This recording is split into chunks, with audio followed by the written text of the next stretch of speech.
Do you know what leaders need to know about strategic planning? We're going to discuss that topic today in this episode of The Solutions-Oriented Leader.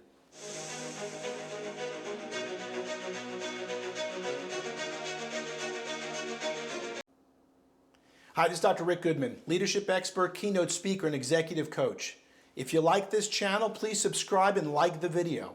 When you're the leader of a team, whether it's a team of 10 or a team of 10,000, it's critical to be grounded in the present, but also to keep one eye cast toward the future. Remember, you're in it for the long haul. You want the team to thrive, not just today, but tomorrow.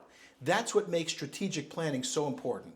It's all about establishing your team and business for long-term success. This is one of those concepts to which most leaders give lip service, but do you really have the right formal processes in place for strategic planning? That's what we're going to look at today. First, we'll touch on the importance of strategic planning. From there, we'll get into the ins and outs of the process.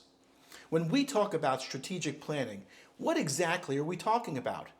My basic definition of strategic planning is that it's an activity undertaken by business leaders and managers where they set the short-term and long-term priorities for the organization, establish metrics and set expectations, allocate how resources and energy should be spent, and ensure everyone on the team is aligned for those long-term goals.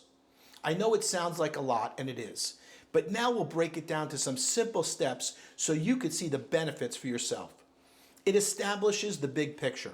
Through focused strategic planning, you can provide a sense of where your business is headed, or at least where you'd like it to be headed. You can offer that big picture vision to your team, work to earn their buy-in, and show everyone how their role fits into the greater whole. This helps you make smart use of your resources. How should you spend your capital? More importantly, how should you and your team members spend your precious time and energy? A good strategic plan will give you a framework for making these key ideas and decisions easy to make. It also establishes culture. Goals and culture are not the same thing, but neither are they unrelated. When you set benchmarks and allocate resources, it says something about what your business believes in. It says something about what you stand for. It ensures accountability. A strategic plan helps everyone keep on the same page. It provides the standards of failure or success and gives you a more objective way of assessing whether your organization is functioning as intended. It adds value to your company.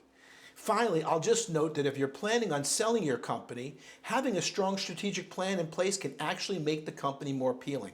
It shows there's scaffolding in place for the business to succeed. These are just some of the reasons why I think strategic planning matters. Now let's turn to another key question. What is the strategic planning process? Strategic planning is a big undertaking, and this list is by no means comprehensive. With that said, here are a few guidelines to keep in mind as you consider your own strategic planning process.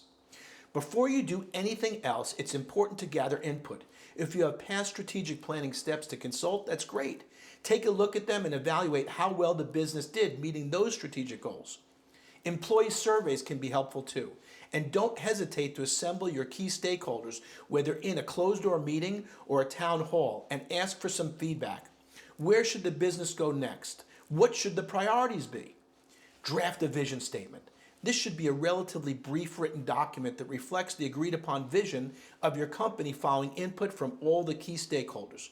Remember, you're trying to provide a sense of where your company is headed, but you also need to be aware that you have to align the plan with all team members. Using your vision statement as a guide, you might be also able to support that vision statement or a list of company values, which will be helpful to augment your strategic plan. And get the lay of the land and assess some of the potential roadblocks to meeting your strategic plans. Specifically, do some research and make note of limitations and competitors who could stand in your way. You're going to need a communication plan too. How are you going to present your strategic plan to the full team? How can you present it in a way that gets buy-in? Finally, you'll want to create some action steps. How will your team work towards these goals? What should resource allocation look like, and what is ultimately going to be the accountability for the plan? These are some general considerations to make as you make your strategic planning process. But if you'd like to get into specifics, I'm here for you. Reach out and let's chat together about the importance of strategic planning, and I'd love to be of service. Until the next time, go out there and make it happen. And again, remember, subscribe and like to our channel for more tips.